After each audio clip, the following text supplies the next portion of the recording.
Mga tagagawa ng gamot na statin, alam ninyo, ang mga statin na dapat ay nagpapababa ng cholesterol ninyo at nagpoprotekta sa inyo mula sa atake sa puso, stroke, at kamatayan. Ang mga taong yon, mahilig magbigay ng malalaking pangako, tulad ng uminom ng aming gamot at bawasan ang iyong panganib ng atake sa puso ng 36%. Uminom ng aming gamot at mababawasan ng 9% ang panganib mong mamatay, o mababawasan ng 14% ang panganib mong magka-stroke. Ay, lumalabas na hindi totoo ang lahat ng iyon. Sige, at sa video na ito, tatalakayin ko ang ilang bagong pananaliksik na kakalat-hala lang sa Journal of the American Medical Association's Internal Medicine Journal. Ito ay isang meta-analysis ng maraming iba pang mga pag-aaral na samuri sa tanong na ito. At ang mga numerong ilalantad ko sa iyo ay maaaring magulat ka. At tiyak na magagalit ka, lalo na kung matagal ka nang nagbabayad ng copay at umiinom ng statin sa loob ng maraming taon. Maaaring mainis ka rin kung nakararanas ka ng mga side effect ng statin ng mahigit isang dekada, dahil inakala mong nabawasan ng 36% ang panganib mong magka-atake sa puso. Pag-usapan natin ang bagong pag-aaral tungkol sa statin, at kung paano ito isa na namang pako sa kabaong ng statin. Kaya ang bagong pag-aaral na ito ay inilathala sa Internal Medicine Journal ng JAMA noong kalagitnaan ng Marso taong 2022.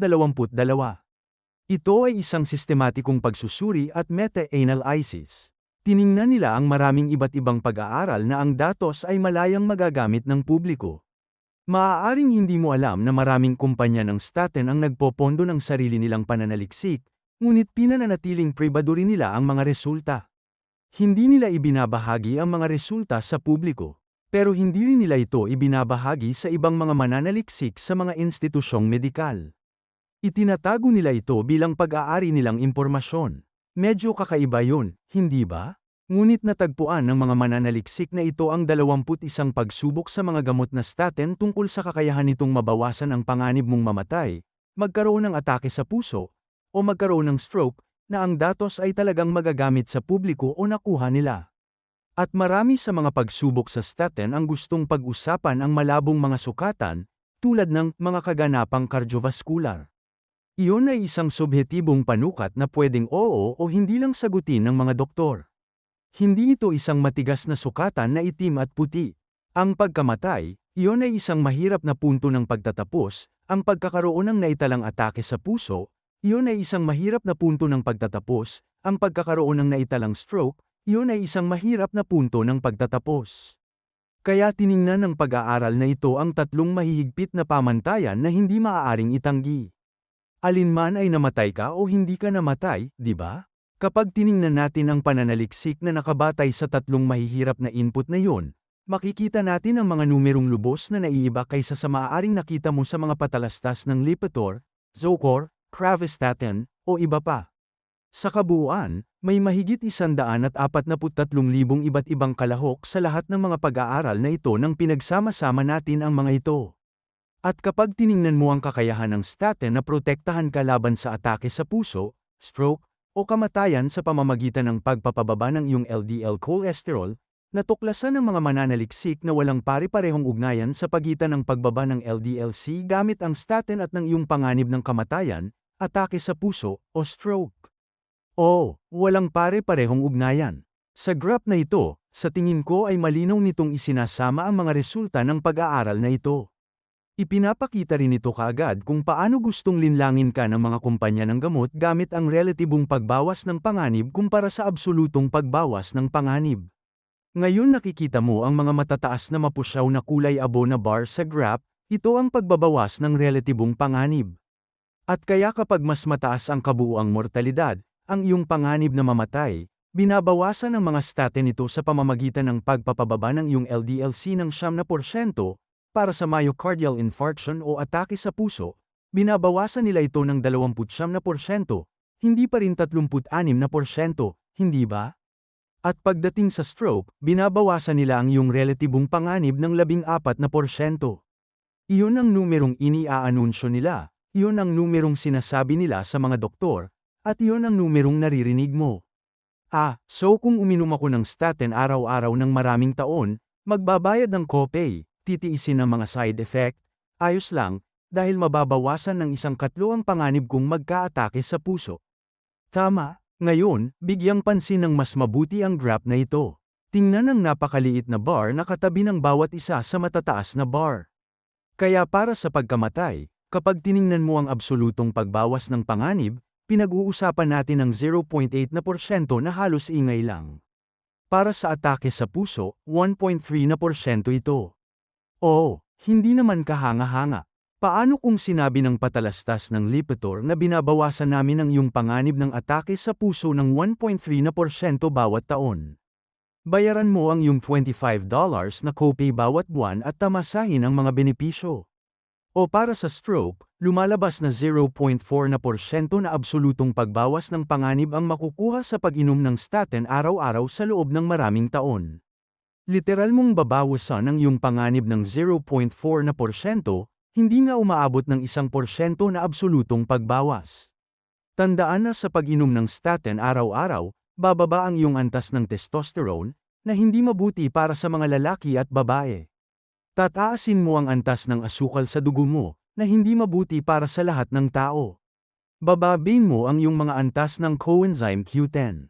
At tataas ang iyong panganib na magkaroon ng matinding pananakit ng kalamnan, pati na rin ang pagkasira ng kalamnan, pinsala sa atay, at iba pang maraming mga side effect. Ngayon, sasabihin ng ilang doktor, hindi ganoon kalala ang mga side effect. Pero hayaan mo akong sabihin sa iyo, ang mga abogado na naghahanap ng malinamnam at kaakit-akit na class action lawsuit ay hindi naghahabol ng mga gamot na walang maraming masamang side effect. Isa pang bagay na dapat tandaan ay ang lahat ng mga pag-aaral na isinama sa meta-analysis na ito ay inisip ng mga kumpanya ng gamot, dinisenyo ng mga kumpanya ng gamot, isinagawa ng mga mananaliksik na sa isang antas ay binabayaran ng mga kumpanya ng gamot, ininterpret ng mga mananaliksik na alinman ay nasa sahod ng mga kumpanya ng gamot o nakatanggap ng grant mula sa mga kumpanya ng gamot, at inilathala, at ang lahat ng gastos para rito ay sinagot ng mga kumpanya ng gamot.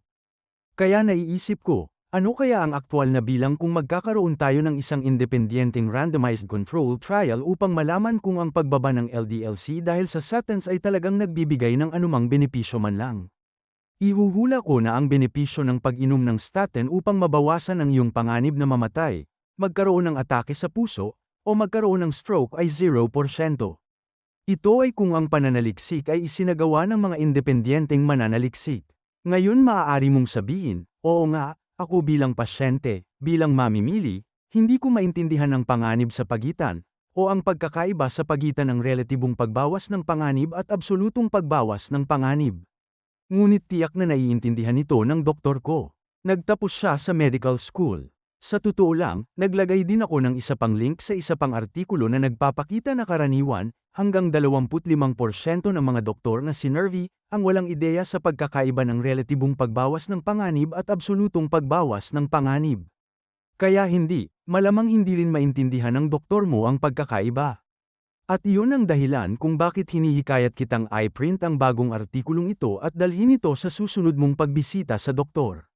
Kapag sinubukan kang bigyan ng statin ng doktor mo, gusto kong sabihin mo, Doktor, naiintindihan ko na iniisip mong mababawasan ng 1/4 ng statin ang panganib ko. Alam mo ba na binabawasan lang nito ang panganib ko ng mga 1%? Talaga bang sulit ang lahat ng mga side effect para mabawasan ko ang panganib ko ng posibleng 1%? Kaya't napagpasyahan ng mga mananaliksik sa meta-analysis na inilathala sa isa sa pinakakagalang-galang na medikal na journal sa buong mundo na ang karaniwang taong umiinom ng statin sa loob ng maraming taon ay hindi nakatanggap ng anumang klinikal na benepisyo. Sa tingin ko ay dumating na ang oras para sabihin kung ano talaga ang totoo. At sabihin na maliban kung nagkaroon ka na ng naitalang atake sa puso, saka ka kukuha ng statin bilang pangalawang pag-iwas. Siya lang ang pasyenteng makikinabang ng makabuluhan sa pag-inom ng statin. Kung hindi, maaari mong ligtas na itapon ang iyong Lipitor, Crestor, Zocor sa basurahan kung saan ito nararapat. At itigil mo na ang pag-aaksaya ng iyong oras at pera at ang pagdurusa sa mga side effect sa pag-inom ng tableta na ito ng araw-araw, buwan-buwan, taon-taon. At wala itong kahit kaunting benepisyo sa iyo.